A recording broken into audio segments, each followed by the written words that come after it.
Bonjour, je vous demande de me pardonner d'être en retard.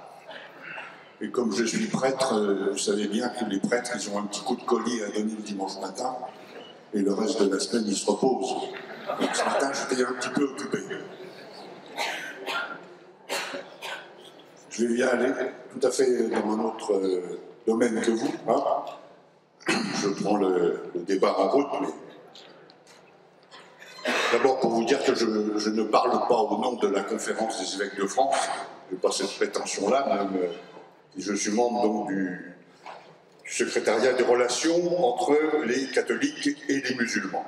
Voilà, en particulier pour notre département de la Seine-Saint-Denis où vous êtes ce matin. Pour un chrétien, la défense de l'étranger fait partie intégrante de sa foi. Dès les premiers mots de la Bible, Dieu rappelle à Abraham, « Souviens-toi, tu étais un étranger. Tu as changé de pays, tu étais un étranger. N'oublie pas ça dans ta vie. » Si bien que l'accueil de l'étranger est traditionnellement une des premières choses importantes pour la foi d'un croyant. Et dans l'évangile de Jésus, on remarque dans beaucoup de pages que Jésus prend soin des étrangers dans son propre pays. En Israël, il prend soin de l'étranger et il les montre souvent en exemple. Je vous lis un tout petit passage maintenant d'une déclaration qui a justement été faite cette semaine par la conférence des évêques de France à cause de la situation d'Alep. Alors que la communauté internationale en reste à des déclarations d'indignation, le jeu stratégique des puissances en présence ignore toute dimension humaine. Les personnes sont écrasées sous les bombes, poussées à l'exode, exécutées. Aujourd'hui, elles manquent de tout. La situation humanitaire est terrible. Par ailleurs, cette situation nous remet tous, élus, responsables, citoyens, devant nos responsabilités vis-à-vis de l'accueil des migrants et des étrangers. Nous ne pouvons pas fermer les yeux sur la situation des personnes réfugiées chez nous. Nous devons les accueillir et les accompagner dans la durée.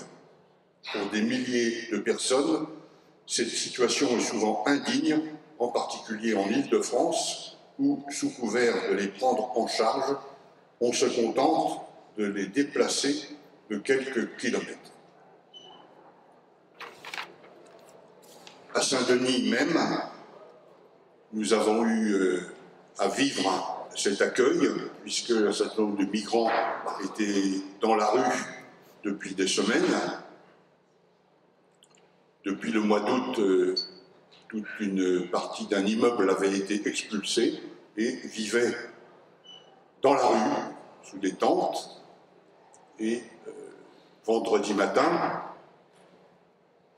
la police a démoli leur campement et ils se sont retrouvés sans rien du tout, sans aucune proposition de relogement ou que ce soit. Et une des églises de Saint-Denis a ouvert ses portes pour les accueillir au moins quelques nuits, de façon à ce qu'ils puissent être au chaud. Parmi ces personnes, évidemment, il y a des hommes, majoritairement des hommes, de toutes sortes de pays, en particulier d'Afrique, quelques femmes, de toute religion. Et l'accueil des migrants, ça suppose de ne pas se préoccuper de l'appartenance religieuse des personnes. On ne demande pas de quelle religion es-tu pour t'accueillir. Voilà. Donc la lutte contre les racismes, contre l'islamophobie, fait partie du rôle, du travail, de la mission de l'Église aussi.